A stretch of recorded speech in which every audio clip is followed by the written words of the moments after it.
on échange du coup ensemble sur chaque posture. Par exemple, la première, si vous voulez, je peux même la relire.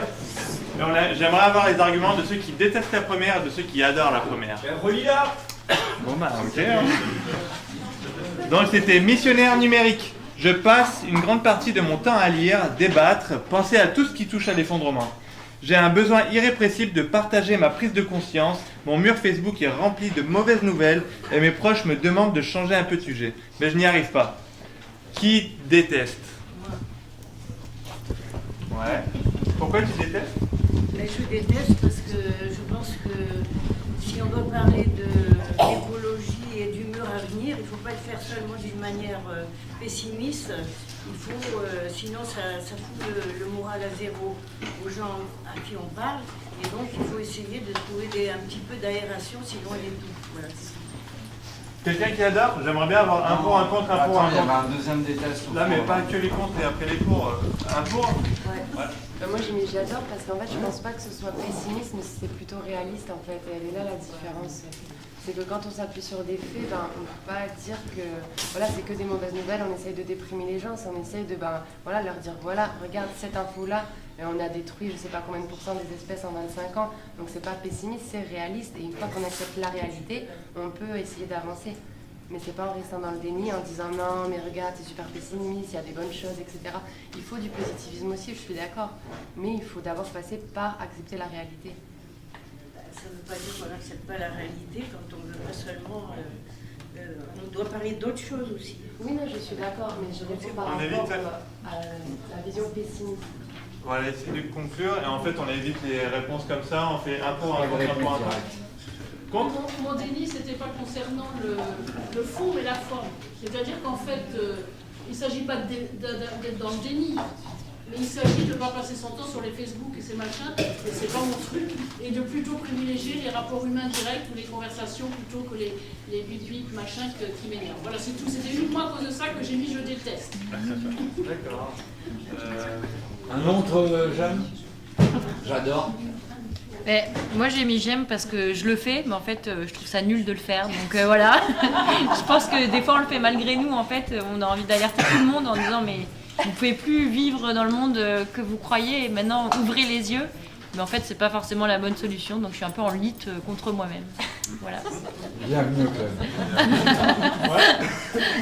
C'est hyper polluant d'aller sur internet, donc en fait c'est un peu contre-productif aussi, quoi. Si c'est pour changer le monde, c'est productif. Il vaut mieux aller un peu sur internet pour changer le monde que rien faire et polluer. Je t'invite à organiser une soirée, tu le mets sur internet et regarde comme les gens t'aura. Est-ce qu'on passe à la prochaine? Résilience émotionnelle. Je cherche à mieux comprendre mes émotions paralysantes en lien avec l'état du monde, peur, confusion, sentiment d'impuissance et d'injustice. Cela m'aide personnellement à prendre du recul et je peux devenir une oreille empathique pour les personnes qui viennent de plonger dans le désespoir. J'anticipe aussi ce que nous aurons à traverser individuellement et collectivement en termes de perte et de deuil. Qui adore, enfin qui aime? Un contre? Ouais, non, moi c'était un j'adore. Bah, vas-y. Moi c'est surtout dans l'idée de préserver un minimum la paix sociale vis-à-vis de tout ce qui va être plus dur, de ne pas trouver à chaque fois des boucs émissaires, des choses comme ça, et d'essayer de construire et de maîtriser ses émotions vis-à-vis des choses difficiles qui vont arriver. Un contre? Il y avait du contre? Ok. Prochaine question. Prière de nettoyer après votre passage. Finalement, l'humanité peut être vue comme une comète dans l'histoire de la Terre. J'accepte l'idée qu'elle puisse disparaître. Par contre, je continue à agir pour que nous ne détruisions pas la possibilité que la vie continue sur Terre après nous. Des contre? C'est très dur et ça demande peut-être énormément d'abnégation de choisir cette posture-là. Pour moi, c'est trop dur, personnellement. Moi, je suis contre aussi, dans le sens où je crois pas du tout qu'on atteindra la vie de la planète, la survie de la planète. Il faut plutôt se concentrer sur la survie peut-être de l'humanité et encore. Mais je crois pas du tout que Alors, notre action atteindra la vie. C'est mon avis. On te parle de la vie sur la planète. Non, ça parle de détruire la planète. Non, ça parle de la vie sur la planète. Oui, mais même on Après détruira pas l'être humain, est-ce qu'on laissera des animaux, des insectes, des microbes, bien sûr que oui. des, À mes yeux, bien sûr que oui, on détruira jamais la vie sur la planète. C'est se donner beaucoup trop de puissance. On n'en est pas capable. L'état Coup des pour. Je pense que effectivement, les passages, que la Terre j'aime pas ce mot, mais appartient à tout le monde, à les colocataires, qu'il faut les respecter, et que ça rend peut-être aussi plus grand, et ça rejoint cette notion d'humanité, de se dire qu'il y a un après, de penser qu'au présent et qu'à notre espèce, je trouve que c'est un peu petit, il n'y a pas beaucoup d'espoir là-dedans.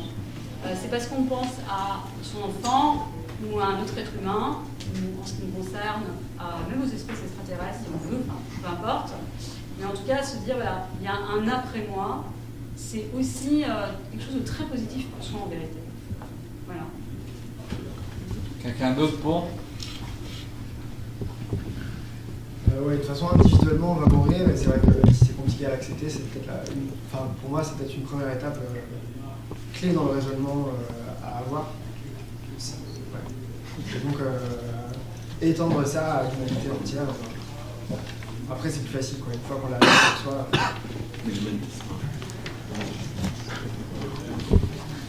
Il me semble que les Indiens du Chiapas, dans leur lexique, dans leur langage, il n'y a pas le mot propriété privée. On s'est approprié la terre, on n'est que de passage, et en voulant se l'approprier, on est en train de s'autodétruire, nous d'abord. Mais moi, ce qui m'embête, c'est que les fourmis, les insectes, les abeilles, les oiseaux, il y a 30% des oiseaux qui ont disparu en France en 10 ans. 10 ans, c'est rien, c'est même pas une seconde à l'échelle géologique. Et en plus, la Terre, c'est tout petit. Si vous regardez l'univers, on n'est pas grand-chose, la Terre. Je dis la Terre, la planète. Donc il faudrait peut-être qu'on revienne sur Terre, nous, qu'on pose des pieds sur Terre, qu'on se rende compte qu'on ne peut pas aller vivre sur Mars. Même si Elon Musk il veut envoyer des fusées sur Mars, on n'ira pas vivre sur la Lune, on n'ira pas vivre sur Mars. Donc il faudrait qu'on commence à avoir un rapport un peu plus conscient à nous-mêmes, à ce dont on a besoin. Moi j'ai besoin d'oxygène, d'eau, d'un toit et de rapports sociaux. Mais est-ce que j'ai besoin de tous ces biens de consommation qu'on m'oblige à acheter? Est-ce que j'ai besoin d'une voiture? Non. Prochaine question. La fête dans la gueule de bois. Plutôt que d'essayer vainement de transformer ma vie et surtout la société, je continue à mener normalement mon existence et de profiter sans pour autant virer dans l'excès. Je cherche à maximiser les petits bonheurs, les joies simples et quotidiennes. Pour autant, je suis conscient et consciente qu'un jour, tout cela s'arrêtera peut-être. Par là la défense. Qui est pour? Adore. Moi, si je peux. Moi, je voudrais rajouter sur ça, en fait, c'est très intéressant ce que vous soulevez. À partir de là, en fait, l'effondrement, même s'il a lieu très bientôt, on va tous continuer à vivre dans le concret. Il y a très peu de chances qu'on meure tous là. Dans cette salle, je pense qu'il n'y en a aucun qui va mourir lors de l'effondrement. C'est que mon avis personnel. Ces petits plaisirs, si on s'arrête de les avoir, les gars, on est fini. Ça fait de nous des humains. Donc, continuons à fond de quiche. Qui va les tarter là? Moi. Allez. Moi, c'est clairement le discours qui m'emmerde, c'est des gens qui veulent pas du tout se remettre en question et pas du tout remettre en question leur mode de vie. Ne parlons-nous pas des petits plaisirs? Oui, mais ça dépend quels sont les petits plaisirs. Je suis d'accord que si les petits plaisirs vont pas forcément être la consommation, sont en rapport avec la terre dans laquelle tu vis, sont en rapport avec les liens sociaux, tout ce que tu veux, oui. Mais ceux qui se remettent pas en question et que leur petit plaisir, c'est de la consommation, c'est d'avoir les habits à la dernière mode et c'est de pas du tout vouloir se repositionner parce que de toute façon on est foutu, bah alors moi non, ça c'est clairement ce qui m'énerve. Ton point de vue est extrêmement intéressant et je suis totalement d'accord avec toi, c'est ça le pire. Quelqu'un d'autre adore? Et quelqu'un d'autre était pour? Enfin, contre? Juste un détail un peu technique, effectivement en termes d'extinction de l'humanité c'est impossible, enfin c'est presque impossible parce qu'on est adapté à plein d'environnements différents. On peut parler de réduction, après plus ou moins grosse, mais la vie continuera, la planète continuera, on ne sauve pas la planète Terre, sauver la planète ça veut rien dire en fait. la planète Terre, elle était là avant nous, elle sera là après nous, et toutes les formes de vie reprendront sous plein de formes différentes. Ouais. Du coup, la question, peut-être que je m'éloigne un peu, mais la question de la vie sur la Terre après l'extinction de la Terre, parce que ça enfin, les scientifiques. Ouais, les scientifiques. De l'humanité. Non, les scientifiques. On est 1,5 milliard. Hein. Voilà. Malgré tout, cette question-là, je sais pas. On s'est posé déjà avant l'effondrement de se dire, puisque la planète a une fin, l'humanité sur la Terre, telle qu'on la connaît, elle a une fin. Mais voilà, après, qu'est-ce que ça change quoi, d'un jour à l'autre quoi. On n'est pas obligé d'accélérer. C'est dans 4 milliards et demi d'années. Tout de même, il y a quand même des scientifiques qui sont inquiets sur la disparition d'oxygène, puisque en fait, si le réchauffement climatique, s'il y a un emballement, il y a certains scientifiques qui pensent que donc s'il y a un emballement climatique, le taux d'oxygène va s'effondrer, parce que le plancton ne va pas réussir à s'adapter au bouleversement de l'acidité des océans, des choses comme ça. Tu connais le pourcentage exact de l'effondrement de l'oxygène ou pas? Donc on est à 20,9 si je ne me trompe pas. Ah moi je sais pas exactement, ça de toute façon personne ne sait ce qui va se passer. Hein.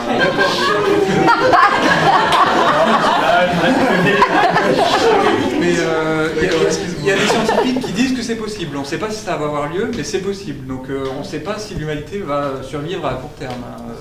On ne sait pas. Je voulais juste ajouter quelque chose. Là, il y a certains arguments qui reviennent, c'est de se dire non, mais de toute façon, il va rester de la vie, on ne va pas tout tuer. Alors, et alors je peux prendre un autre positionnement qui est la première fourmi ou le premier être humain qui souffrait de cette situation. C'est inacceptable. C'est reproduire cette idée que l'homme repousse sans cesse les limites, comme un petit enfant qui n'est pas mature, qui n'a pas accepté qu'il y ait non. C'est se dire oh non mais il y en a qui vivront, c'est pas grave, etc. Mais c'est reproduire ce qui nous a déjà conduit à ça.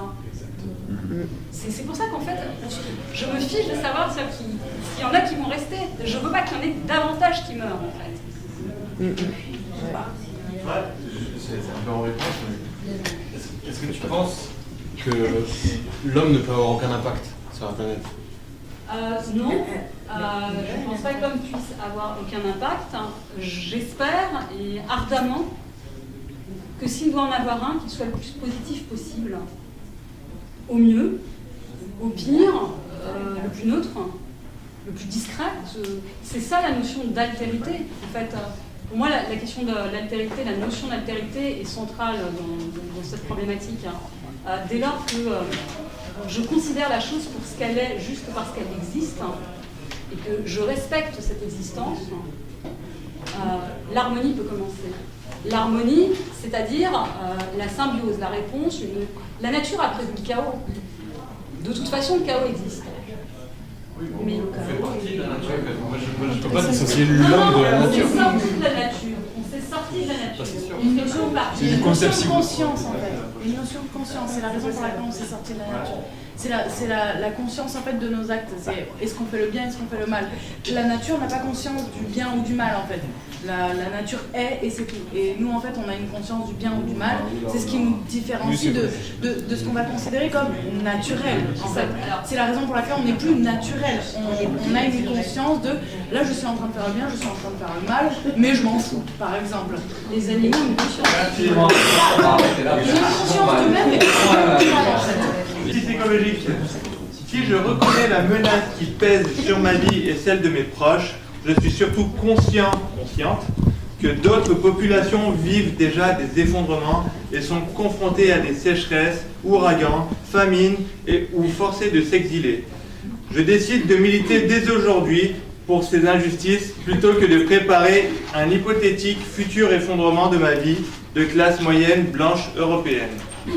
Si je puis me permettre, excusez-moi, je prends la parole. Par rapport à ces questions-là, je n'en ai aucune idée. Je pense que ça nous définit tous. On n'en a absolument aucune idée. On va se retrouver, j'ai eu des informations sur ça, l'Asie du Sud-Est qui va se retrouver avec un taux d'humidité qui sera en moyenne toujours supérieur à 80% avec des températures qui seront très élevées. Et dans l'Asie du Sud-Est, ils vont se retrouver que même les jeunes hommes de 18 ans, 20 ans, qui seront en pleine forme, vont mourir dans leur sommeil. Qu'est-ce qui va se passer dans ce cas-là ? Comment est-ce qu'on peut même seulement prévoir et avoir une réflexion par rapport à ça? Est-ce que nous sommes seulement capables de les accueillir? Oui, en termes de territoire, on occupe à peine peut-être 2 ou 3% du territoire de toute la planète, de ce qui est immergé, genre. Mais comment on peut vraiment seulement savoir, en fait?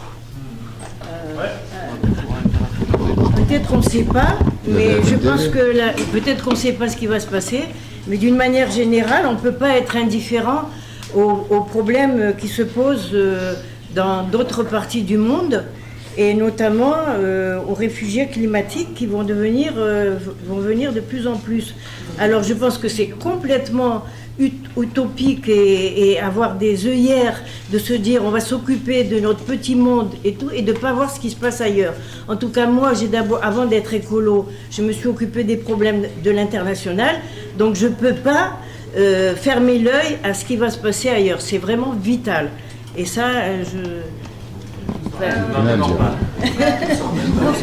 Moi j'aimerais qu'on revoie en fait un peu, c'est pas vraiment mon argument, mais ce côté en fait de pays, ça amène aussi au fait qu'on n'ait plus d'empathie. En fait, des fois, c'est tellement que l'horreur est trop grande autre part, on perd notre empathie. Et j'ai entendu beaucoup de fois cette chose que il y a déjà beaucoup de problèmes en France, je m'en fous qu'on bombarde en Afrique. C'est pas du tout mon problème qui crève. Moi, j'ai envie que la France aille bien. Et du coup, moi, je l'entends cet argument, et je pense que du coup, c'est vraiment justifié en fait de se poser la question de est-ce que on fait attention à notre pays, ou est-ce que on se considère comme être humain et appartenant du coup à la même planète. C'est humain de se sentir plus touché par le malheur des gens qui t'entourent que par celui qui habite à 10 000 km. C'est humain, non? Il y a une autre prise de position là-dessus? Non. Oui, en fait, moi, donc, j'étais plutôt dans le choc écologique avant d'avoir le choc d'inégalité sociale. Et je pense que c'est un peu en lien avec s'ouvrir... alors, le chemin intérieur, c'est un peu des gros mots, mais s'ouvrir un peu à ses émotions. Et je pense qu'à partir du moment où on n'accepte pas le choc écologique qui nous arrive, on ne peut pas accepter les inégalités sociales qui nous entourent. Donc pour moi, c'est vraiment lié ça avec ton accès aux émotions et l'accès à l'acceptation dans ce monde tel qu'il est, quoi. Voilà. Donc moi, je pense que clairement, on ne peut pas se fermer aux injustices sociales. C'est lié en plus. C'est lié. C'est tout à fait lié. Je pense qu'à partir du moment où tu es au courant, tu peux pas juste dire non, je prends mon parti. Exactement. Tu es conscientisé. Je vais être au courant. J'ai pas dit qu'il n'y en a pas. J'ai dit normalement tu devrais pas pouvoir. Il y en a qui. Normalement. Ouais. Je pense aussi que c'est humain aussi de pas se rendre compte aussi de par la dissonance cognitive des problèmes qu'il y a ailleurs, parce qu'il y en a partout dans tous les pays du monde. Et nous, tu vois, moi j'arrive pas à être triste pour tout le monde et à être engagée pour tout le monde. C'est super dur pour mon petit cerveau en fait. Je sais pas s'il y en a d'autres qui ressentent ça. Il faut que tu intègres aussi à ton schéma que ton pays en fait souffrir beaucoup d'autres. En plus de cette culpabilité. Ah ouais. T'es pas sorti de l'auberge. Sois coupable. Je peux intervenir. Je pense on peut à la fois être conscient de ce qui se passe dans le monde, le prendre comme une information et avoir l'humilité de l'accepter, puisqu'on ne peut pas le changer. Donc l'accepter, c'est la meilleure des choses à faire. Mais il faut aussi avoir le courage d'agir là où on peut agir, dans notre zone d'influence. Et voilà, donc on peut être conscient des choses, essayer de faire en sorte, pas que ça nous coule dessus, mais de ne pas porter le poids du monde sur ses épaules. Et là où on peut changer les choses, y aller à fond. Voilà. Je pense qu'il y a quand même des... On peut faire ça, donc? Allez. Enfin, moi, c'est ce que je vois en premier. Parce qu'en fait, notre modèle s'est construit sur l'exploitation des ressources naturelles. Et en fait, c'est la base. Et en fait, ce qui entraîne ce qui se passe en dehors de l'Europe, enfin, notre richesse, notre mode de vie, tout notre système actuel en fait d'Européens blancs est construit sur l'exploitation des ressources naturelles hors d'Europe et des ressources humaines aussi. Pour moi, c'est la base et c'est ce que je vois en premier avant de voir mes petits problèmes autour de moi. voulais dire juste, c'est sûr que les réfugiés climatiques, on ne pourra pas y échapper. Enfin, je veux dire, ils vont venir. C'est comme une jeune femme qui disait, oui voilà, qui disait, est-ce que je m'occupe de mon pays?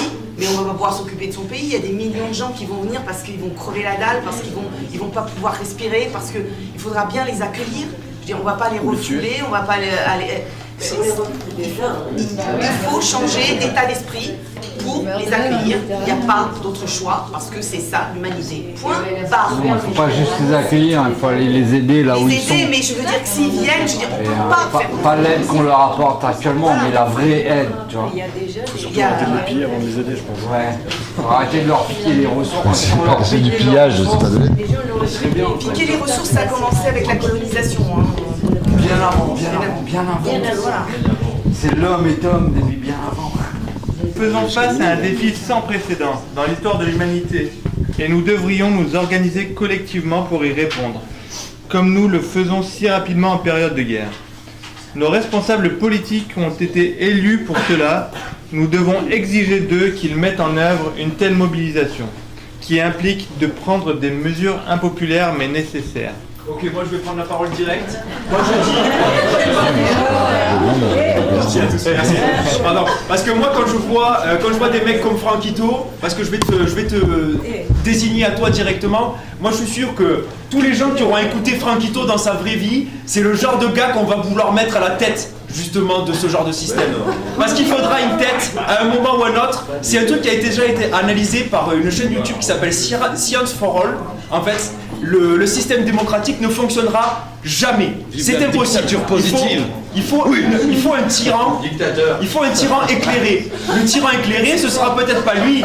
Mais non, ce sera peut-être pas toi, Franquito. Mais en tout cas, ce sera quelqu'un qui sera conseillé, tu vois, par des gens comme toi. Et à ce moment-là, on pourra commencer à y arriver. Aujourd'hui, on est dans une merde immense en fait. Et c'est là où se situe le problème. Intervenir, je pense que personne ici n'est prêt à renoncer sur sa qualité de vie au quotidien pour un hypothétique bonheur plus tard ou pour d'autres gens qui ne sont même pas là. Donc voilà, c'est une sorte de réflexe. Et ce qu'on ne choisit pas aujourd'hui, on le subira demain. Et je pense que c'est la réalité, c'est quand on en prend plein la gueule pour dire je sais plus qui là dans une vidéo. Et donc même si un président qui serait courageux disait votez pour moi, on va vivre comme des zadistes parce qu'il faut vivre comme des zadistes pour qu'on arrive à tous vivre sans avec autant de monde sur cette planète, bah, personne ne voterait pour lui, bien sûr. Et même si on était tous tarés au point de voter pour lui, pour le faire élire, il ne saurait même pas comment faire.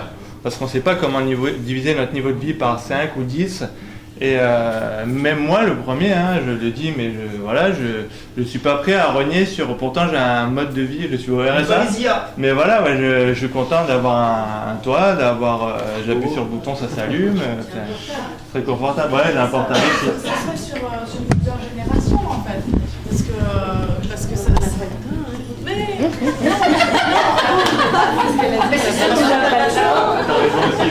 En fait, bien sûr, on a pas le temps, mais inévitablement, on le prend.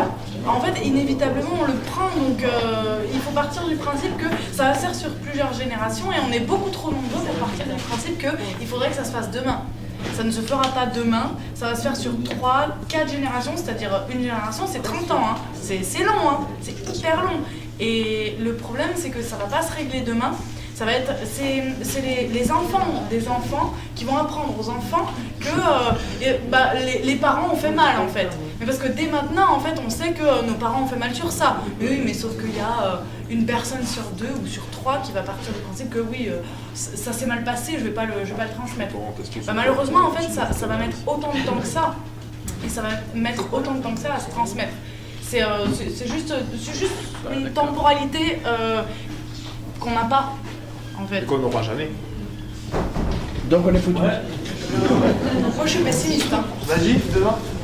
Moi j'avais mis que j'aime pas, mais c'est plus pour des raisons que déjà j'ai pas confiance au système d'élection actuel et que du coup, mais par contre je pense qu'on est en droit de demander des changements qui soient non pas guerriers ou qui soient non pas des choses vraiment extrémistes, d'imposer des mesures hyper fortes à toute une population, mais par contre de demander déjà dans un premier temps des réformes de structure, quoi, un accompagnement structurel pour qu'on puisse justement nous se passer des voitures, par exemple. Demander à qui? Politiquement, quoi, tu vois, au pouvoir ou à la forme. Non, justement pas à Macron, parce que je crois pas vraiment au système électoral, mais si nous, par exemple, on s'organise et qu'on a le droit de demander une réforme de là-haut aussi, quoi. Il n'y a pas tout qui doit venir de nous. C'est légitime en tout cas. Juste pour te répondre, le côté de on attend et que avec les générations futures, on va pouvoir diviser notre niveau de vie. En tout cas, moi, ce que je vis et ce que je vois, peut-être pas à Montpellier dans ma sphère, mais c'est qu'en fait, c'est le contraire. On est en train de continuer à augmenter dans nos besoins et dans notre niveau de qualité de vie. Et c'est ça qui, moi, m'angoisse. C'est que je vois un effondrement arriver. On est certains de plus en plus, c'est vrai, mais il y a d'une autre part quand même une énorme partie de la population mondiale qui est plutôt en quête d'un niveau de vie plus élevé. Et donc du coup, attendre, oui, mais bon, est-ce que ça va vraiment dans le bon sens? Je sais pas. Moi, je suis vraiment pour qu'on arrête les demandes et qu'on commence à imposer, quoi, en fait. Qu'on leur dise, voilà, les gars, on arrête, quoi. On pose quoi demain, gros, on y va, c'est bon. Bah, on arrête de faire. Je te suis aussi.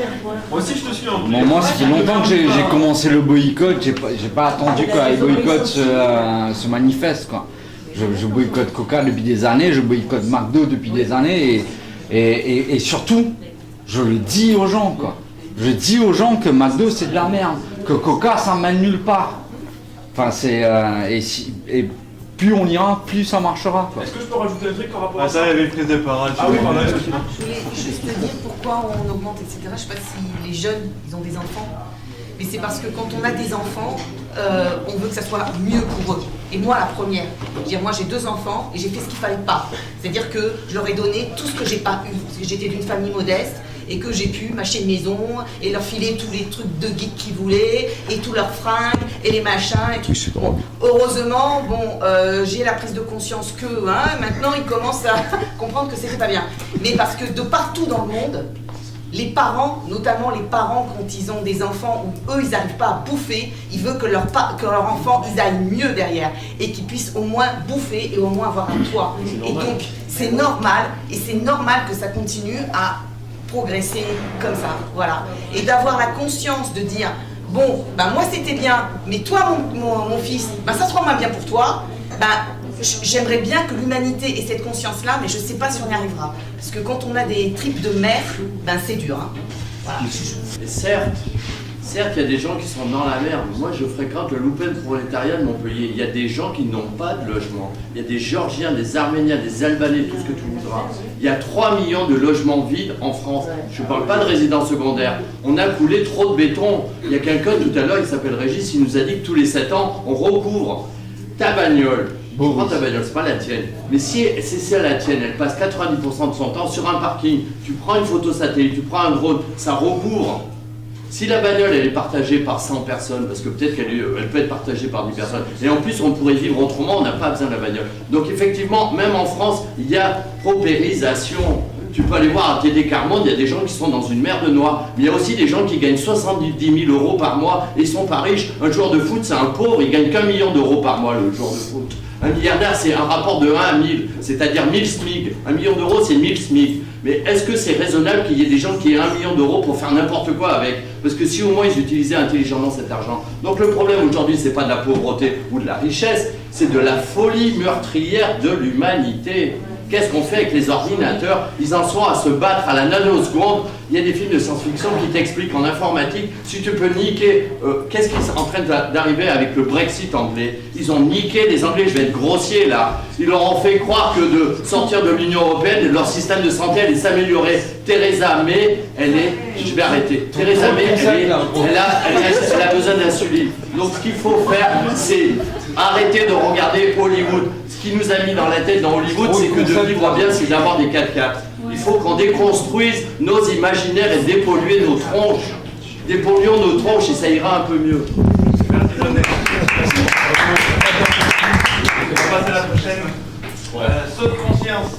L'effondrement est en fait une opportunité pour notre humanité occidentale de prendre conscience des limites de son modèle de fonctionnement. Regardons ce qui nous arrive et comprenons que c'est un message qui nous invite à créer des sociétés plus en harmonie avec la nature et respectueuses de notre humanité. Ouais, je suis désolé, je vais faire le genre le gars un petit peu ésotérique ou quoi. En 2012, on m'a appris qu'on était passé dans l'ère de l'amour. Voilà. En 2012, la fin du monde a eu lieu et on est passé dans l'ère L''E'' de l'amour. Voilà, c'est tout ce que j'ai à dire sur ça. Les Chinois, ils ont le même symbole pour dire menace et opportunité. Alors là, ça résonne un peu avec ce qui vient d'être dit. Pour eux, c'est un changement. Le changement, c'est ce qu'on en fait. C'est une menace ou une opportunité. C'est pour ça qu'ils ont le même symbole. Est-ce qu'il y a d'autres... C'est vrai, hein? C'est chiant. C'est beau, c'est chiant. Qui était pour? Enfin, qui adorait? Pas trop non plus. Personne n'adore? Alors moi je suis complètement pour, mais ça n'empêche que j'ai quand même un peu la frousse quoi, de dire ok un effondrement c'est cool, n'empêche qu'il y aura probablement plein de morts quoi, il y aura probablement des famines, il y aura probablement des épidémies, du coup je me dis oui en effet c'est une chouette opportunité de reconstruire un système malade quoi, un monde malade, en même temps quand même ça fout la frousse quoi. Donc voilà.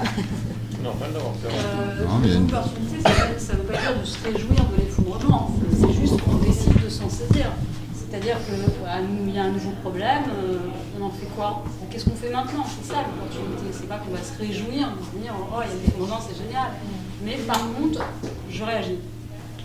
Je ne subis pas, je pense que c'est ça. Quelqu'un était contre? N'aimait pas du tout? On peut passer à la prochaine. Survivalisme. Aucune chance qu'on trouve une réponse collective et pacifique à l'effondrement, alors je prends les devants. J'organise la survie post-effondrement pour moi et mon clan. Cela implique que je trouve un lieu de vie reculé et que je commence à faire des réserves de nourriture et que j'envisage des moyens de défense.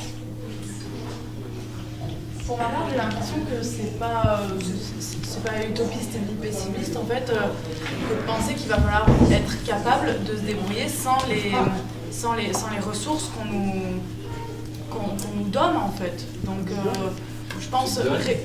Pardon ?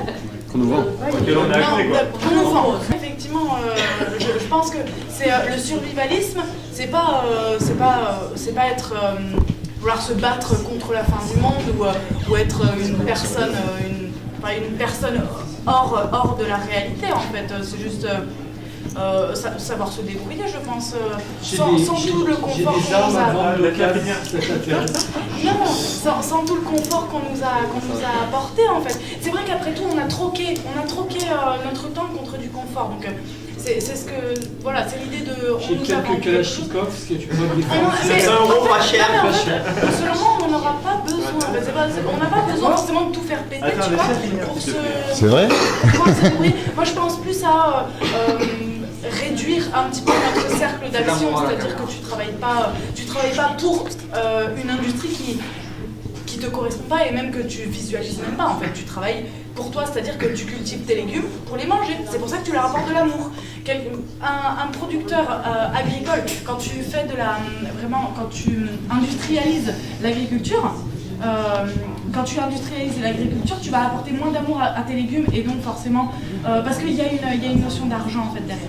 Donc tu apportes moins d'amour à ce que tu produis et je pense que c'est difficile quand tu nous et je pense que il faut donner de l'amour à tout ce qu'on fait. Du sens. Moi je suis d'accord qu'effectivement on apprenne à se débrouiller, à vivre en autonomie et en accord avec la nature et beaucoup plus en symbiose, mais je trouve que dans le terme survivalisme, il y a une notion d'individualité qui me dérange et pas assez d'interconnexion et de relation avec les autres. Parce qu'il y a même dans ton texte, là, ils disent même moi et mon clan, enfin, c'est pas très... on oublie un petit peu les relations humaines et ce que peuvent nous apporter les autres. Parce que toi, tout seul dans ta forêt, tu vas pas faire grand chose, tu vas probablement mourir dans 2 semaines, alors qu'une communauté ou plusieurs personnes qui savent plusieurs choses et qui complètent leur savoir-faire, ça peut amener quelque chose. Moi, ce que je voudrais dire, c'est que je suis ni pour ni contre, mais je pense que c'est quelque chose, le survivalisme et des gens qui se disent survivalistes. Ça peut paraître au départ très, très logique pour certaines personnes. Moi, je peux le comprendre, même si je n'y adhère pas. Mais c'est quelque chose, on va devoir faire avec, lutter ou faire avec, je ne sais pas ce qui va se passer. Quand tu dis par exemple, bon bah on va cultiver, moi je cultive mes légumes et tout, mais il faut savoir qu'il y a des gens qui ne vont pas cultiver les légumes. Ils viendront te les bouffer les légumes. Et quand on parle de dire, moi je défends mon clan, je suis désolée, mais moi à survivre, je suis pas, je veux tuer personne, hein, je veux bien tout partager, je veux bien collaborer. Mais si quelqu'un vient chez moi, et si, même à l'heure actuelle, si quelqu'un vient chez moi prendre ce qui m'est nécessaire, mon portable je m'en fous, il pourra le prendre, hein. Mais s'il vient manger ma nourriture, s'il vient boire mon eau, alors qu'on est en train de crever, et mes enfants, parce que bon, si je suis mère, et mes enfants crèvent avec, je vais lui casser la gueule. Et sévèrement. Le plus sévèrement possible, oui. Et je ne ferai pas comme dans les films de peur, tu sais, où la fille elle donne un coup et elle se sauve. Non, moi je... Alors, excusez-moi, je prends un peu... Les films de peur. Ce que je veux dire, c'est qu'il va falloir faire avec ça, parce qu'il va y avoir... Si vraiment on rentre dans un moment, je ne sais pas, un lieu, un moment, je ne sais pas comment ça pourrait se passer, qui va être grave à ce point-là, parce que je ne sais pas si on va y arriver, nous en France en tout cas, même si déjà il y a des gens qui y sont, mais comment on va faire avec ça? Et je suis loin, mais très loin d'être persuadée que l'idée de collaboration ou de coopération sera vraiment utile à ce moment-là. C'est-à-dire, est-ce que ça va pas être la jungle, quoi? Moi, je n'y crois pas. Je pense qu'il va y avoir des structures qui vont se mettre en place, mais en tout cas, ça ne peut pas, on ne peut pas faire, enfin, c'est pas que dans les films, quoi. Et je crois qu'il faut se poser la question, comment on va faire avec les gens qui tendent déjà vers ça? Parce que c'est légitime, hein, c'est légitime. Alors la violence, je dirais pas la violence, parce que la violence, elle est partout. Ok. Non, on prend les 3 dernières, franchement. Pour résumer, le survivalisme individuel, c'est pas bon. Il faut qu'il soit collectif et le plus possible. Le plus possible. Le survivalisme collectif. À toi. C'est la même chose de dire survivalisme, il y a une partie où il faut l'être, mais pour l'après-moi, le survivalisme, c'est au présent. Et la mise en communauté, c'est pour le futur. Donc voilà. Ceci étant, Pablo Servigne, dans son livre, rapporte deux cas de figure différents.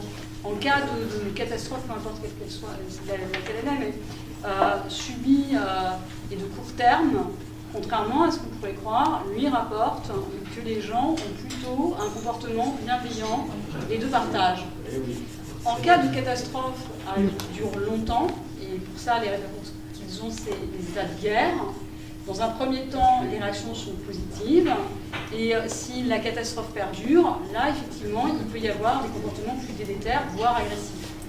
Maintenant, eux-mêmes, enfin, en tout cas dans son livre, expliquent que dans le cas d'un collapse, il ne sait pas, il ne peut pas dire quelle serait la réaction. Il ne faut pas nécessairement se présenter un scénario par le pire. Coming out. Me taire et faire semblant que tout va bien n'est plus une possibilité pour moi. Je prends le risque de parler ouvertement d'effondrement autour de moi, dans ma famille, à mon travail. Cela amène parfois de l'incompréhension et du rejet, mais de plus en plus souvent des discussions sur les valeurs fondamentales et les finalités de notre société. Pour ? Non ? Moi je suis pour. J'ai toujours été pour et je n'ai rencontré que du déni. Moi, je dirais que ça dépend dans quelle mesure. Si on voit que la personne est très réceptive, on peut continuer à argumenter. En revanche, si elle est totalement fermée, c'est vrai qu'à force, on s'use, on se fatigue et on perd de l'énergie qu'on pourrait investir ailleurs. Donc, je pense en effet, montrons l'exemple, discutons avec les personnes qui ont envie justement d'être dans l'échange, mais ne perdons pas trop de temps et d'énergie non plus. Voilà. Il y a une arme qui est terrible, c'est la dérision. La dérision, pour parler de ça, se foutre de nous, des gens, de tout le monde, et ça porte beaucoup plus que être sérieux. Elle est de plus en plus mal comprise. Hein.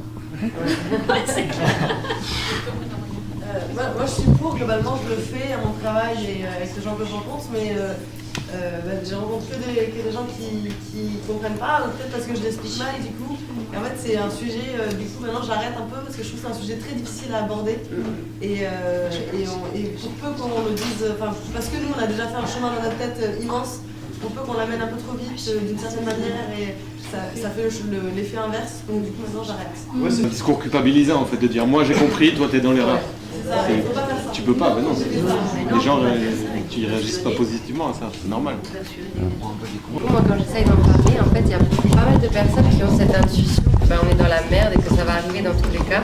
Mais j'ai surtout le retour de ouais, ça va arriver, mais pas aussi vite, quoi. On a encore 20 ans, 30 ans, alors que non, je pense que ça a déjà commencé, l'effondrement, mais c'est même sûr.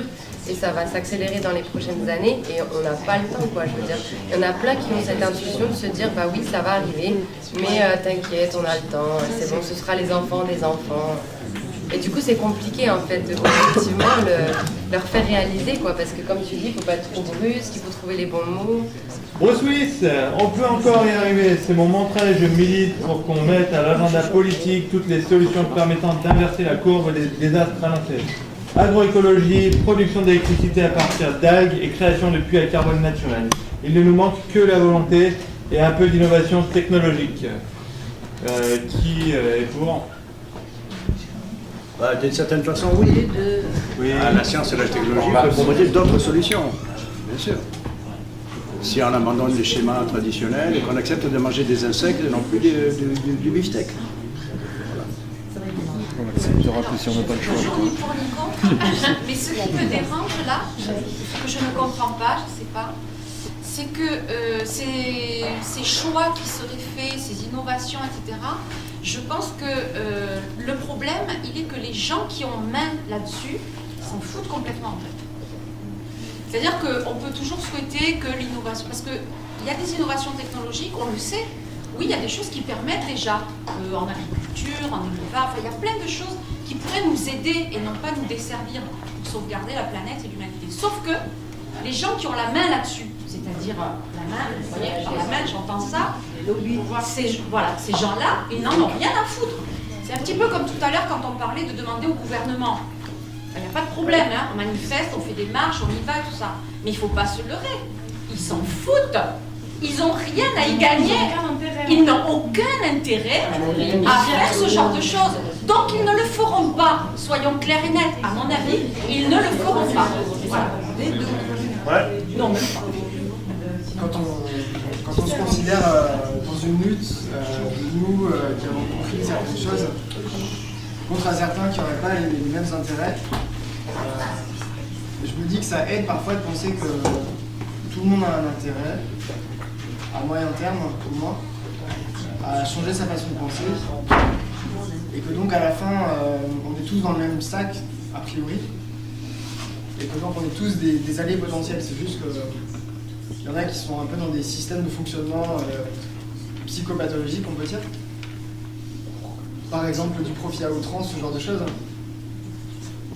Mais que du coup si on les aide à changer ça, on peut en faire des alliés, quoi. Parce que ce sont des drogués.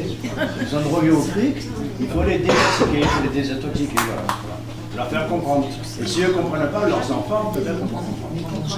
Une dernière chose de parole. Oui, donc je suis contre et pour. Donc pour, au niveau de la technologie, de certaines technologies qui permettent d'améliorer les services pour les hommes et l'environnement aussi. Mais aussi, oui, par exemple, le traitement des eaux, il y a tout un tas de choses qui permettent d'améliorer les conditions de vie des animaux, des hommes, etc.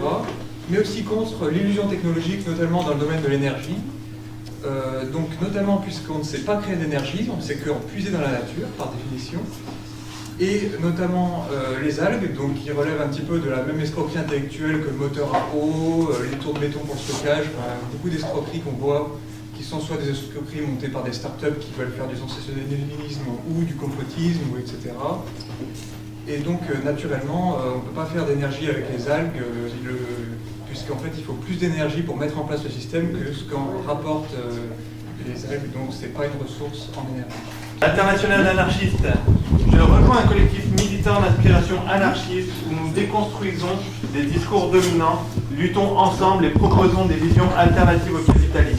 Nous préférons d'ailleurs parler de capitalocène plutôt que d'anthropocène pour éviter de laisser penser que toute l'humanité nous a emmenés dans ce désastre. Nous nous relions à d'autres mouvements en lutte, des ZAD, des communautés autonomes.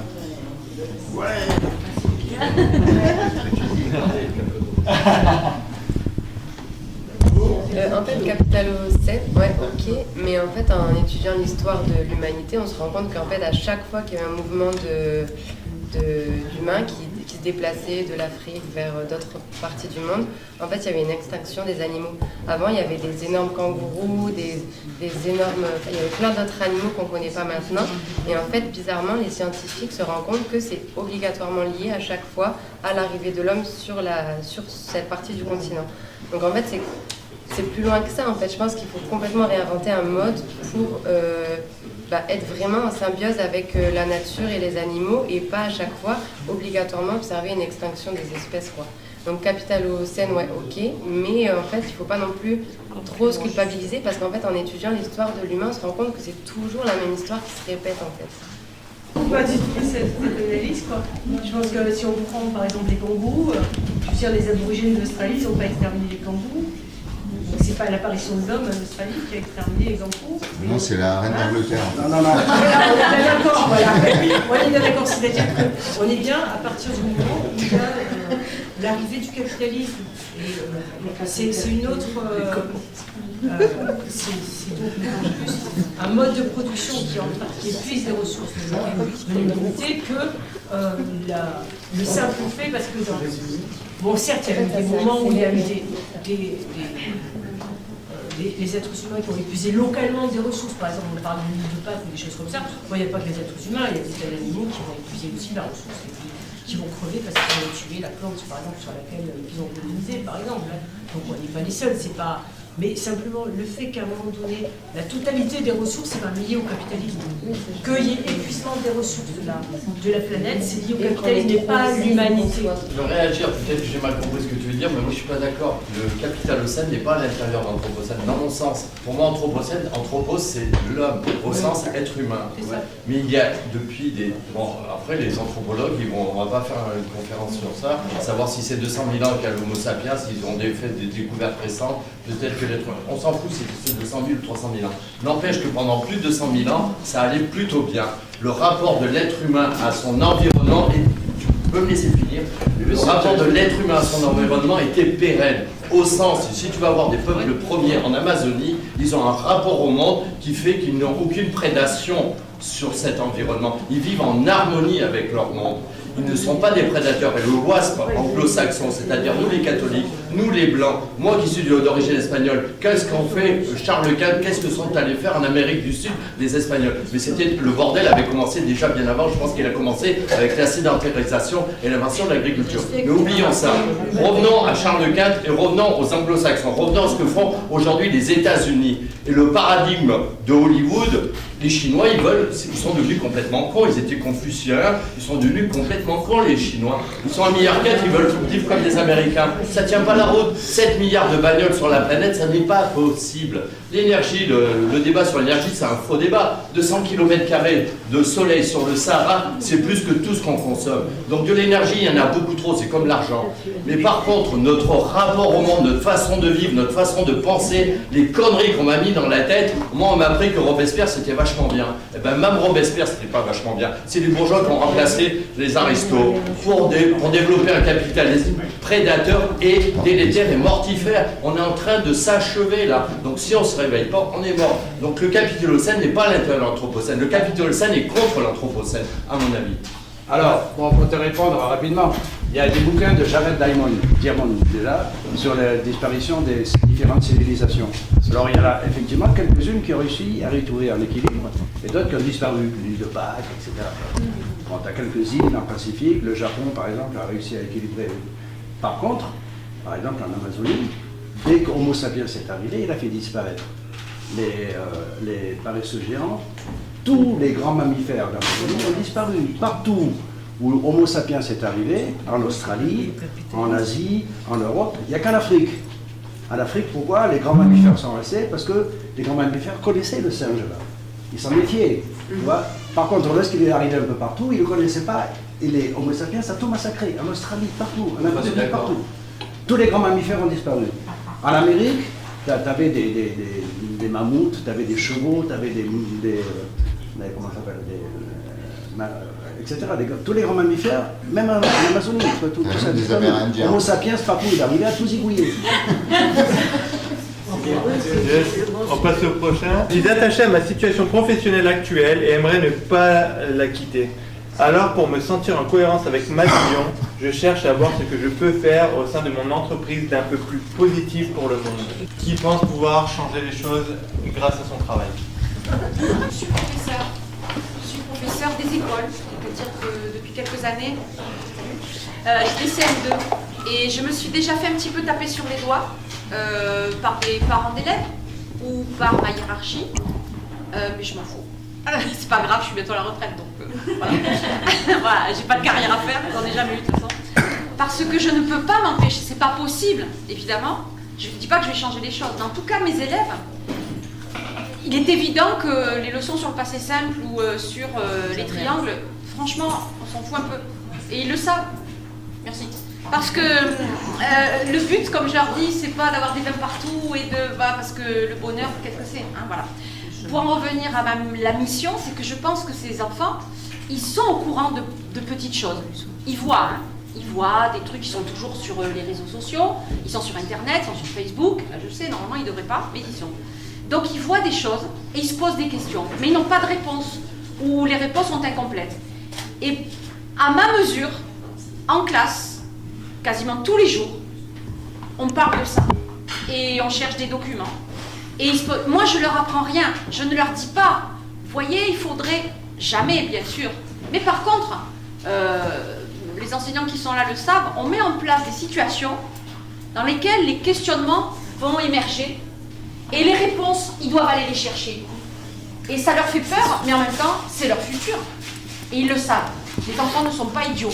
Bien moins idiots que beaucoup d'adultes. Voilà. Donc peut-être que là, je change un petit peu quelque chose, mais peut-être minuscule. Mais au moins, ces enfants-là ne pourront pas dire « on m'en avait pas parlé et je ne me suis pas posé de questions ». Parce que je peux vous dire, ils se posent tous des questions. Tous. C'est la pédagogie active. Ouais. Moi, je ne parlerai pas de mon cas personnel, mais je trouve de façon générale, de savoir, même quand on parle autour de soi à d'autres personnes, de quel job ils font, et s'ils se sont déjà posé la question de savoir concrètement qu'est-ce qu'ils apportent en fait. C'est quand même, le boulot, c'est quand même, on y passe une grande part de sa vie, et juste de prendre du recul sur son boulot et de se dire par exemple, si j'arrête de faire mon boulot, est-ce que c'est mieux ou c'est moins bien pour la planète, pour les autres êtres humains, etc. Et que si on arrive dans notre entourage à ce que chacun se pose la question de savoir ce qu'il apporte entre guillemets à la société, je pense qu'on pourrait aussi sortir du discours culpabilisant, par exemple, de tous les gens qui n'ont pas de boulot. Moi, souvent, je me dis, par rapport à, je sais pas, un trader ou un conseiller en optimisation fiscale, en fait, ces gens-là, il faudrait mieux qu'ils arrêtent de bosser, très concrètement. Non, mais donc je pense que je trouve que c'est une approche hyper intéressante d'avoir cet angle-là. Et les gilets jaunes. Sortir en lutte. La situation que nous vivons maintenant est l'aboutissement du système d'exploitation capitaliste, lui-même issu du patriarcat, qui cherche à dominer et brutaliser la nature comme il domine les femmes et écrase la féminité depuis des milliers d'années. Revendiquons notre appartenance et notre alliance à la nature, revalorisons l'importance de valeurs telles que le soin, la coopération et convoquons nos pouvoirs magiques pour faire advenir de sociétés qui soutiennent la vie plutôt que de la détruire.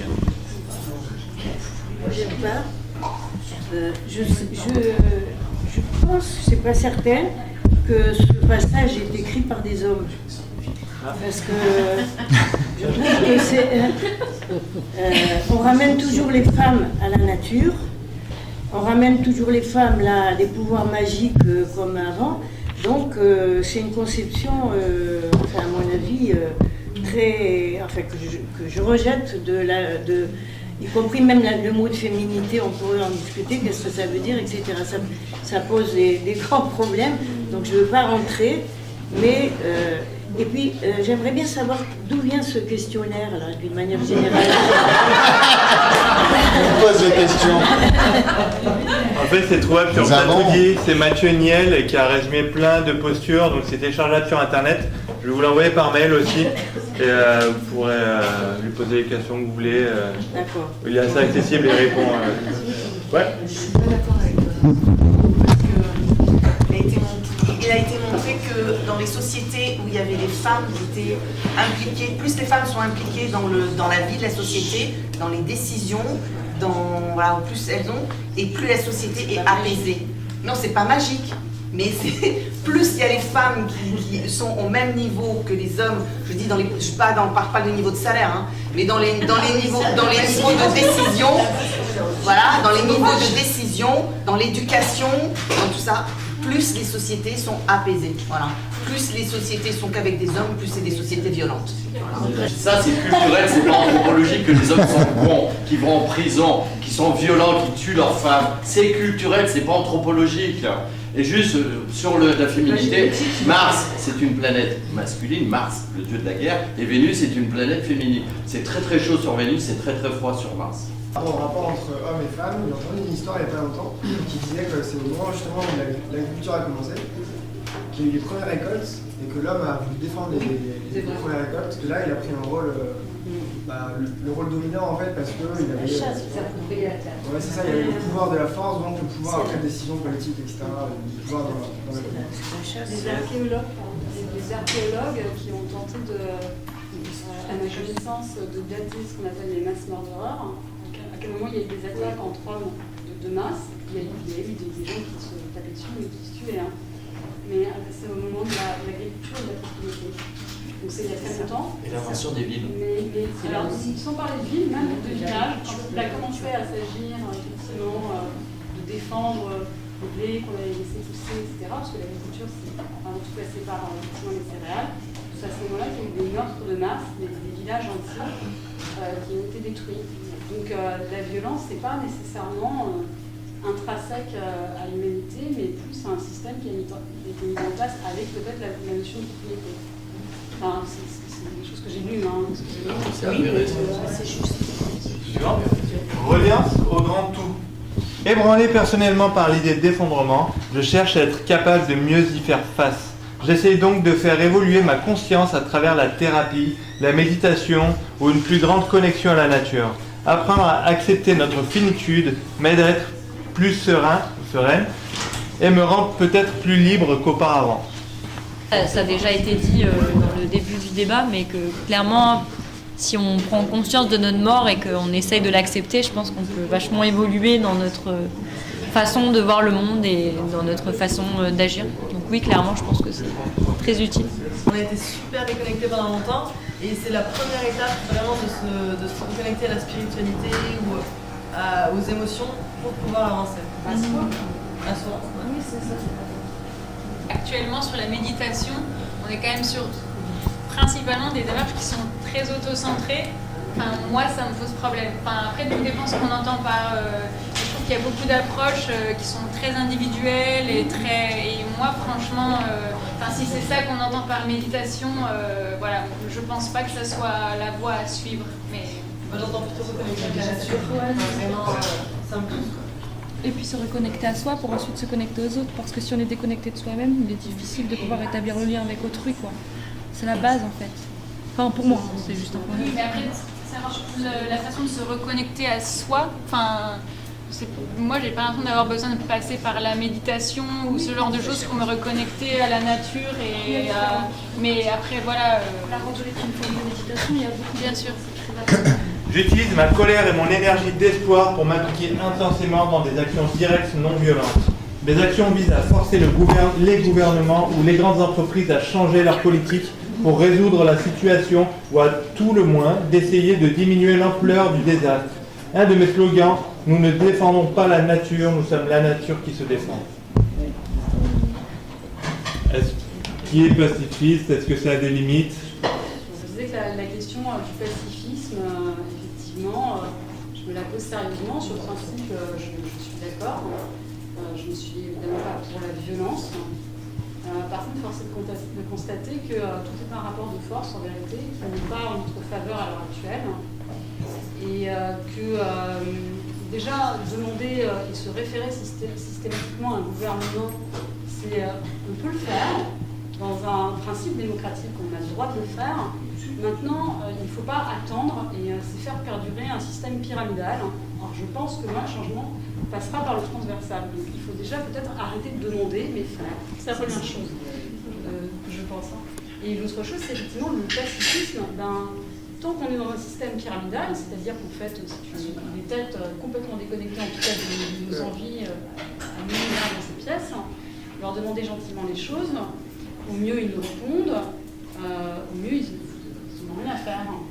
Et à un moment, effectivement, moi je me pose la question, par exemple, de l'écoterrorisme, ce genre de choses. J'ai conscience, évidemment, que voilà, c'est un choix.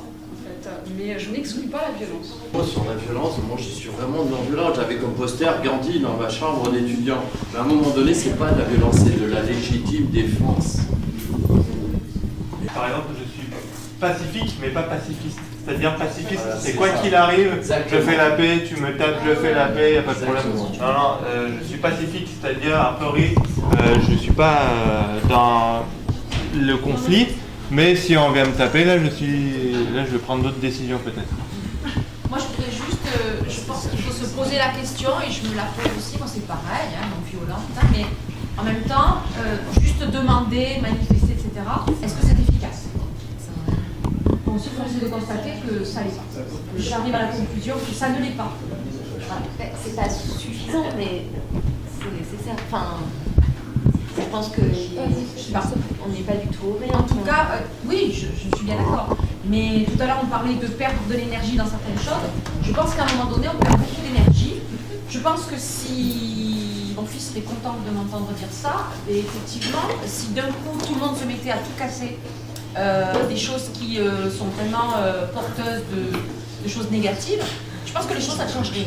Je pense que là, les gouvernements, ils bougeraient peut-être parce que... Si on va péter la bourse et couper la tête aux traders, je pense que là, les choses changeront. Voilà. Je pense qu'incarner le changement, en fait, c'est une action pacifiste et qui a de l'impact. Par exemple, il y a de nombreuses coopératives qui ouvrent et c'est une manière sans violence de détrôner un peu le système établi. C'est-à-dire, s'il y a de nombreuses coopératives, que chacun à son échelle s'investit dans une coopérative, eh bien, il est évident que notre argent n'investira plus dans un modèle qui ne nous correspond pas. Et je pense vraiment que ça aura peut-être plus d'impact en effet que juste manifester ou de tout casser, c'est de créer quelque chose de différent en fait. C'est le guide des alternatives qui l'avait écrit. Pardon. C'est trop utopiste, c'est gentil. Ouais, jamais assez personne qui le font. Donc à un moment... Club général. Je suis d'accord, je suis syndiquée, donc tu vois... Arrête de bosser. Mais le problème, c'est qu'on ne peut pas imposer non plus aux autres, sans ceux qui ne sont pas prêts à effectuer ce changement, on ne peut pas leur imposer parce qu'on va juste s'entretuer entre nous, quoi. Enfin... Ouais, non, mais ça, je ne dis pas. C'était la dernière, je suis désolé. Échappée belle. Je consulte les cartes et cherche les zones les plus éloignées d'une centrale nucléaire et ou les moins potentiellement touchées par le dérèglement climatique, mais idéalement isolées ou peu peuplées. Je me renseigne sur les conditions de résidence en Norvège ou en Islande, juste au cas où. Non mais en Lozère. Pas mal. Pas mal. Conseil la Creuse. La Creuse, statistiquement, il y a des études, c'est le meilleur endroit de France, pas le moins risqué. La Corrèze, la Creuse. Communauté résiliente.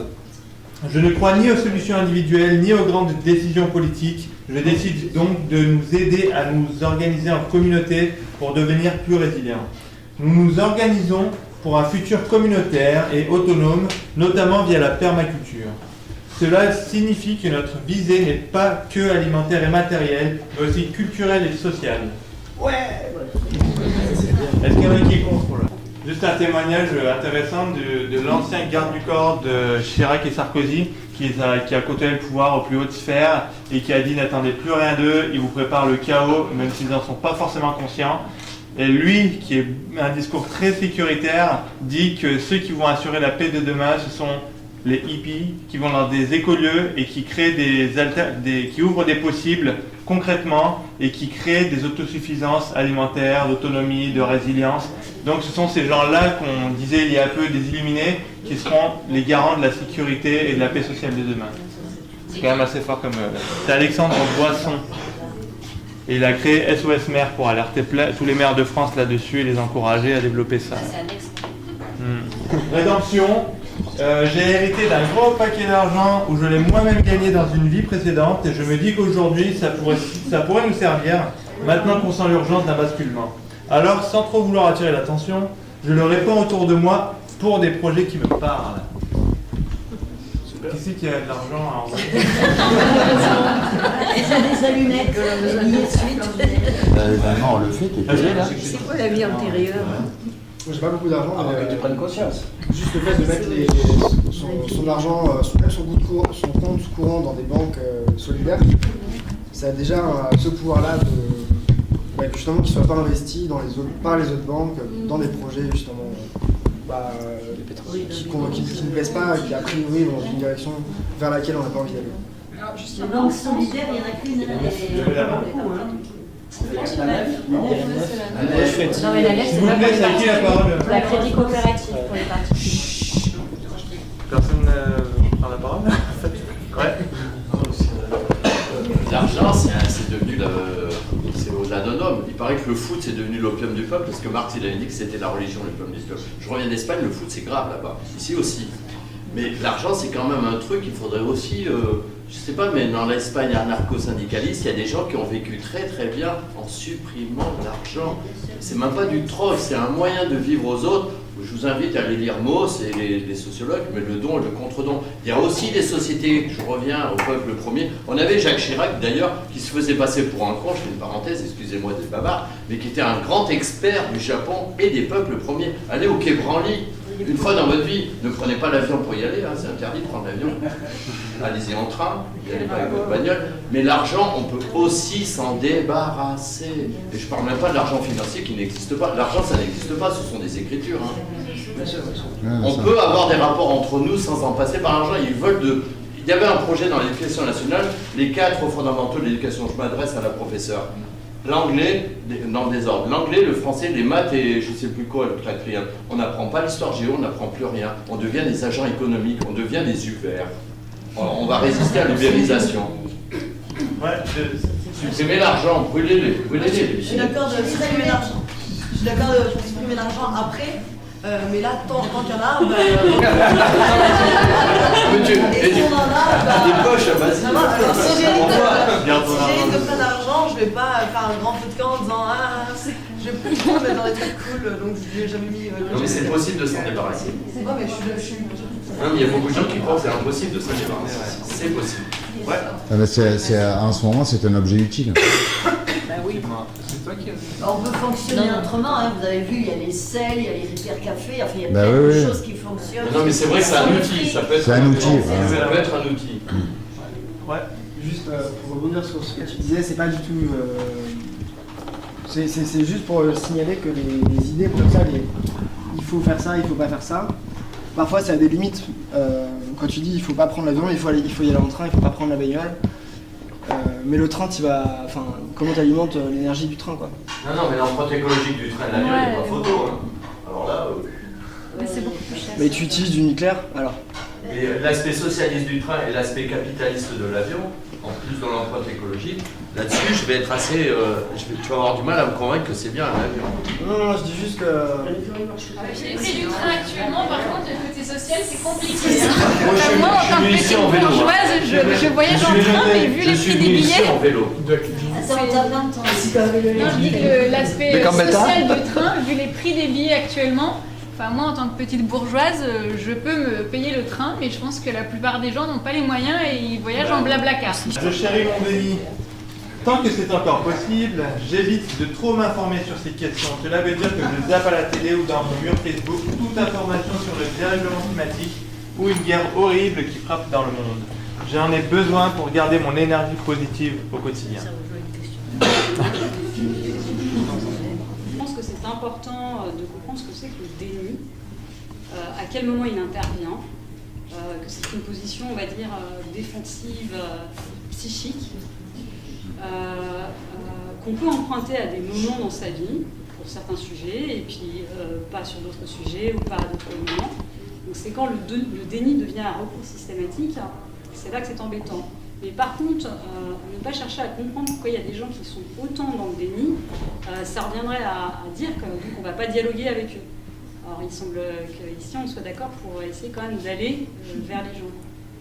Et voilà, le déni, ça vient d'une colère, d'une peine, d'un sentiment de profonde... Plus de peur. Oui, enfin d'impuissance en fait aussi. C'est pas seulement des gens qui sont convaincus, il y a des gens qui sont convaincus que le système il est bien comme il est, etc. Il y a certainement une part d'égoïsme, mais ça peut être aussi un moment comme la dépression peut être un repli de survie.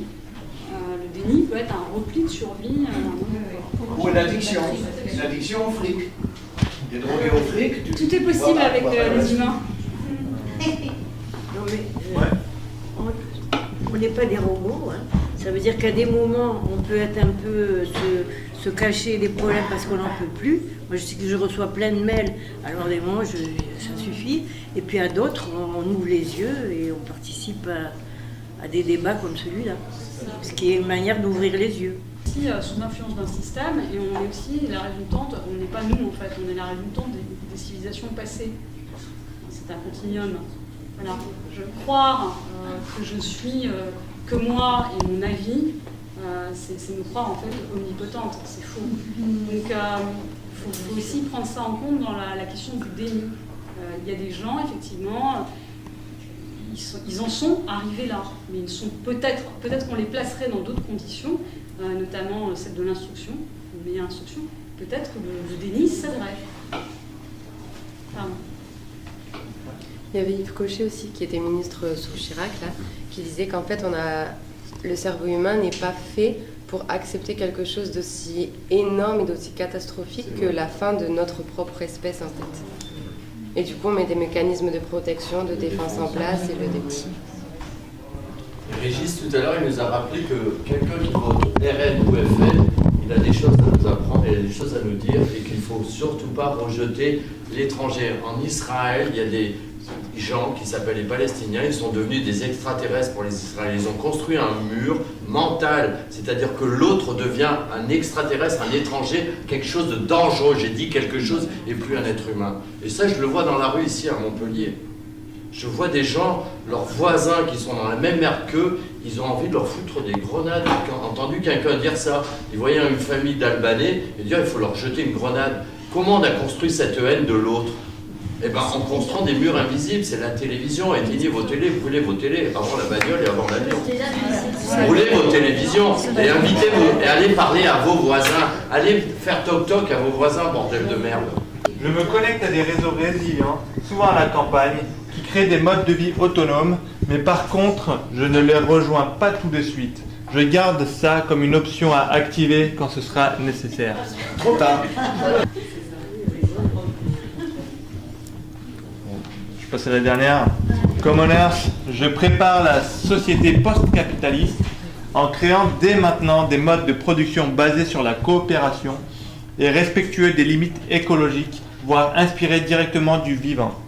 Je suis entrepreneur ou entrepreneuse d'un nouveau genre qui promeut l'open source, les communs, les Fab Labs, les wikis et qui se soucie plus de voir ses idées se concrétiser que de gagner sa vie. Alors, pardon, Fab Lab ou Wiki, c'est quoi là? C'est De quoi tu parles? Eh oui, non mais... Alors, les Fab Labs, c'est les trucs de hackers avec les imprimantes 3D qui arrivent à construire des prototypes, des trucs qu'on n'a plus besoin d'aller acheter parce qu'on peut tous les reproduire chez nous. Et les wikis, c'est Wikipédia, les trucs où on peut mettre en commun. On commande la connaissance. Tu pourrais rajouter le do it yourself. Effectivement. Dernier point. Moi, je pense effectivement que tout ce qui est low-tech, les petites communautés en autonomie, c'est très l'avenir. Ça fait partie des solutions, clairement. Mais au niveau des échelles, à 7 milliards, j'ai un doute. Au niveau de la surface de la planète, et même au niveau de tout ce qui est imprimante 3D, on n'arrivera jamais, en termes d'échelle, ce sera toujours mieux de faire de l'industrie. Donc une usine qui fait pour tout le monde, plutôt que chacun fait pour soi, hein, ou même que chaque petite communauté fait pour soi. Donc j'invite, moi je pense que les deux solutions font, les deux aspects font partie des solutions. Et du coup, voilà, je voulais savoir un peu s'il y en a qui sont déjà sur des projets aboutis de résilience, d'autonomie, d'écolieux, ou qui ont peut-être des projets. Ouais. Moi j'ai une question. Qu'est-ce qu'on peut faire là collectivement pour aller plus loin, plus vite et plus fort? Pour aller plus vite, quand je dis plus vite, c'est d'aller plus slow, plus lentement, par rapport au paradigme de toujours produire plus et tout. Mais c'est dans l'idée de plutôt de... Là, on est une petite goutte d'eau collectivement.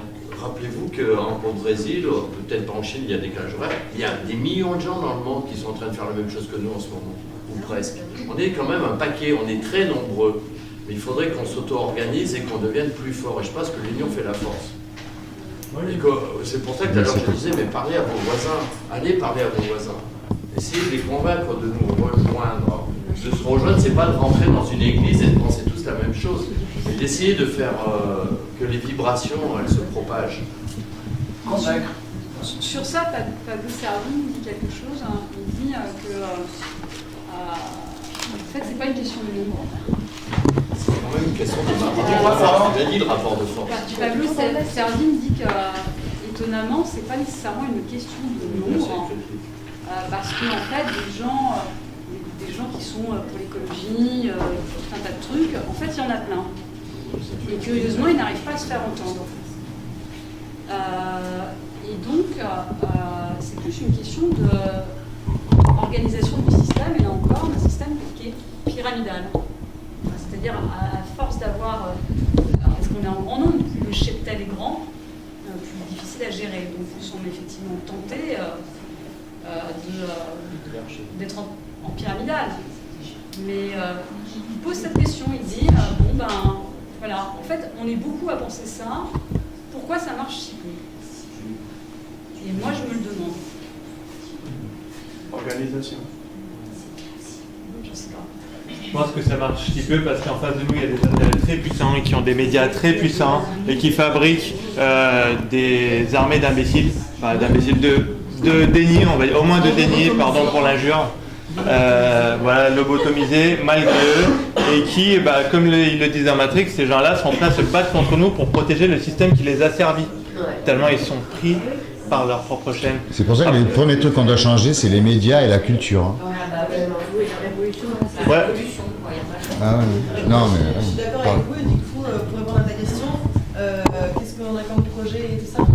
J'ai pas un truc très abouti du tout, rien ni de concret, mais effectivement, je vois pas ma vie future à court moyen terme, d'ici 5 ans, quoi, ailleurs que dans un écolieu, dans une communauté autonome, parce que je vois même pas comment je pourrais faire autrement. Enfin, j'imagine pas du tout rester en ville à attendre tranquillement que tout s'effondre et que je reste là bloquée en fait et impuissante. Du coup, je sais pas s'il y en a d'autres qui se sentent comme ça, mais du coup je suis déjà projetée là-bas mentalement, mais je suis encore ici pour l'instant.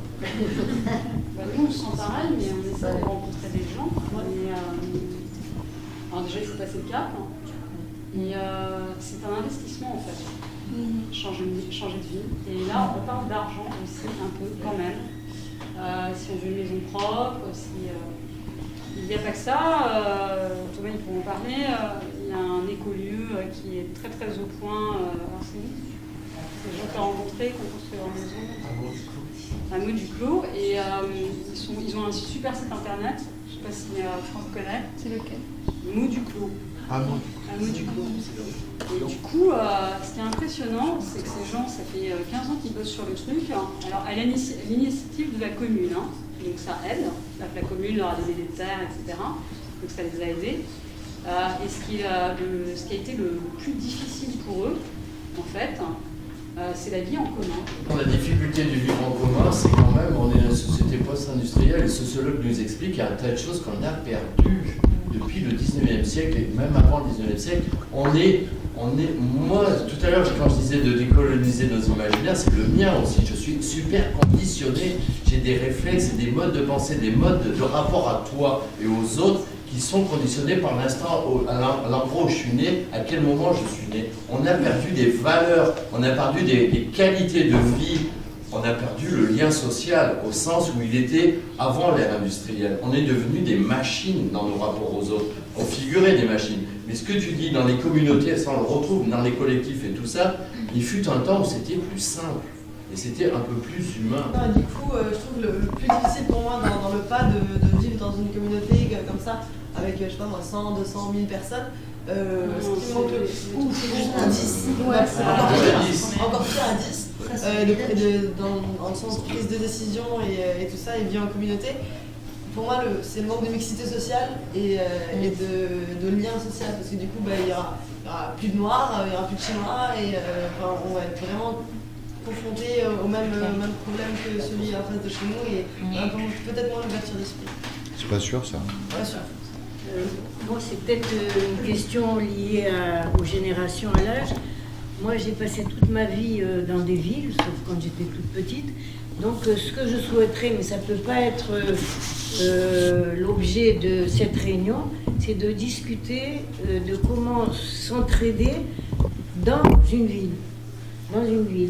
Je ne me sens pas du tout à aller à la campagne.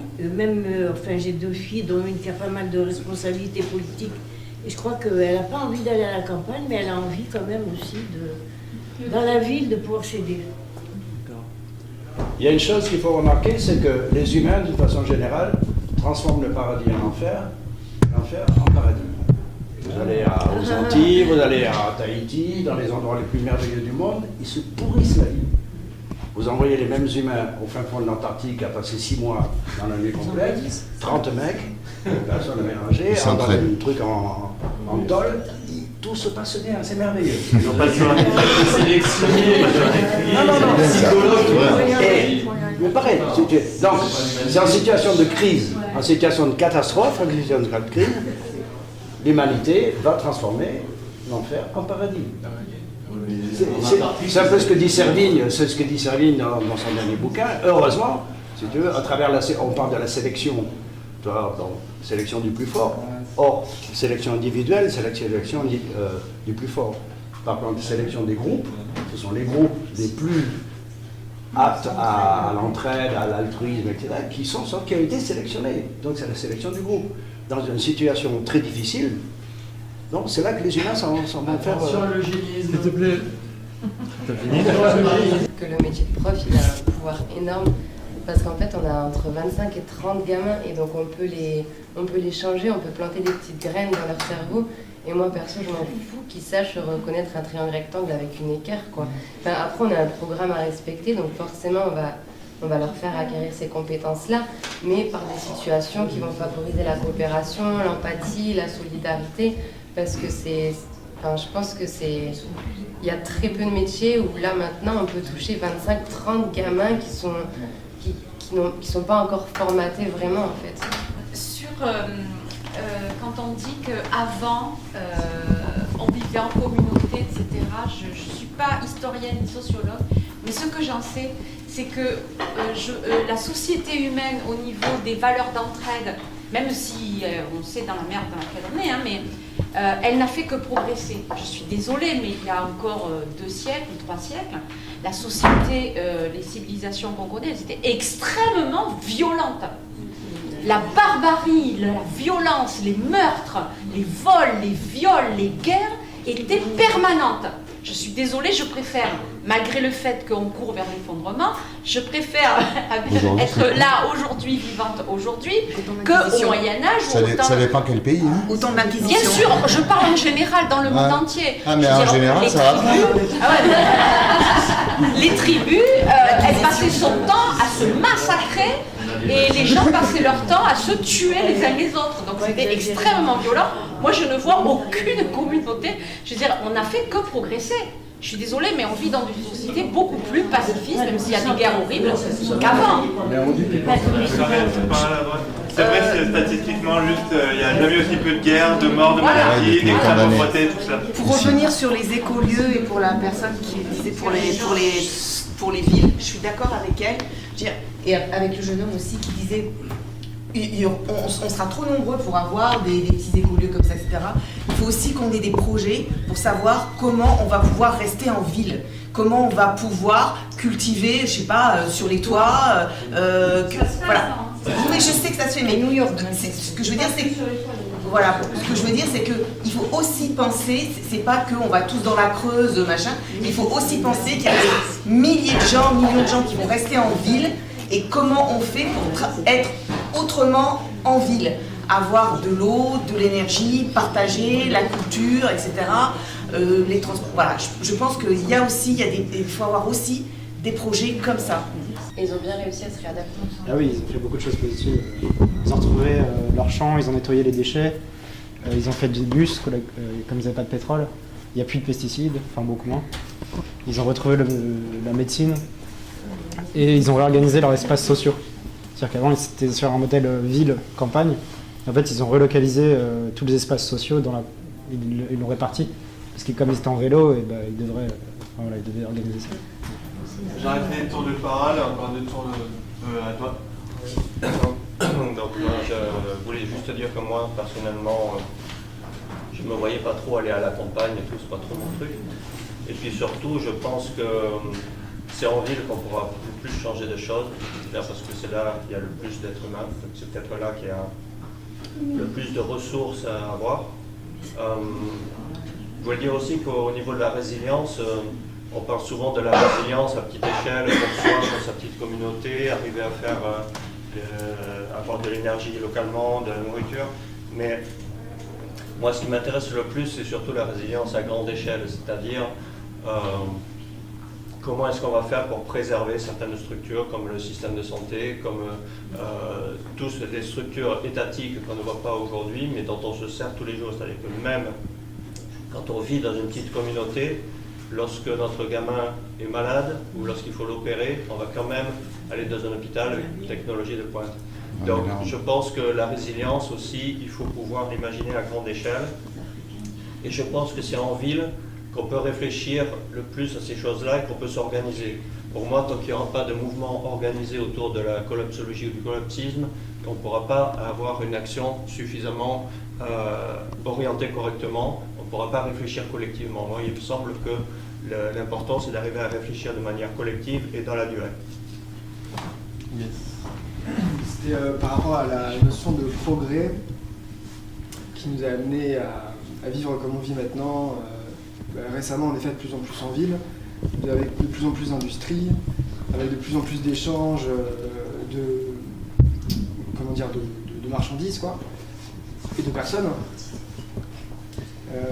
En effet, ce progrès-là, il a été permis par des moteurs très sains en soi, aussi, quoi. Pas que, mais aussi.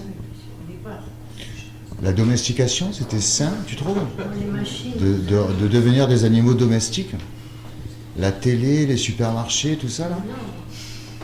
On nous a domestiqués, quoi. C'est vrai qu'au début, la domestication, c'était ça, c'était... je pense, j'imagine, j'étais pas là-bas, mais des gens... des gens qui avaient leur troupeau et qui, au bout d'un moment, tournaient trop vite... revenaient trop vite aux mêmes endroits et que du coup il n'y avait plus les ressources directement accessibles sur leur parcours habituel qui avaient le temps de se renouveler, le temps qu'ils fassent leur tour. Du coup ils sont installés à un endroit, ils ont fait de l'agriculture et ils ont fait en effet de l'élevage. Est-ce qu'à ce moment-là, de toute façon je sais pas quel est le problème de l'élevage. Moi j'y vois pas de problème direct. En tout cas ce que je voulais dire c'est que cette adaptation-là, cette suradaptation, elle a, en effet, continué à drainer avec elle tout un tas de problèmes fondamentaux, mais on n'aura jamais fini, quoi. Le chantier humain, toutes les, justement, les parts sombres en soi, les... comment dire... Ouais, c'est ça, qu'amène toute la vie en communauté, quoi, en collectivité. Mais c'est pas forcément un pic de ces valeurs-là qui a amené forcément, comme dans le capitalisme. Je pense pas que le ce soit le capitalisme. Le capitalisme, c'est la forme de société. C'est la forme qu'a pris la société. Mais c'est pas les méchants, tout le monde a participé au capitalisme parce que c'est une question d'organisation. Le capitalisme, c'est juste la façon dont c'est exprimé les... Non, mais on y participe en fait. Subir, c'est participer. S'il vous plaît, on va conclure là, c'est presque 10 heures. Tu nous as manqué. Et donc, parlez-nous des reptiliens un peu. Juste pour Il n'existe dire, pas. Ah ouais. Tout simple. Juste voilà pour conclure. Oui, je voulais dire rapidement que l'an dernier, on a fait un peu, les gens du Nouveau Monde, là, on a fait un peu le tour des écolieux. Donc n'hésitez pas si vous voulez découvrir des projets de vie alternatifs, parce qu'il y a plein de gens géniaux qui ont créé vraiment des choses applicables ici en France, nous-mêmes. Et donc voilà, n'hésitez pas, on fera peut-être d'autres soirées là-dessus. En tout cas, quand on parle collapsologie, tôt ou tard, on arrive fatalement vers cette solution-là. C'est de sortir des villes, d'essayer de créer des espaces qui pourraient inspirer plus tard. Et malheureusement, bon, si les villes sont le problème, ça peut aussi être la solution. Mais moi, je vous conseille pas d'être en ville quand ça va se gâter. Et donc, voilà. En tout cas, c'est presque 10 heures. Il y a encore beaucoup de monde. Merci à vous d'avoir été là. Et bonne soirée.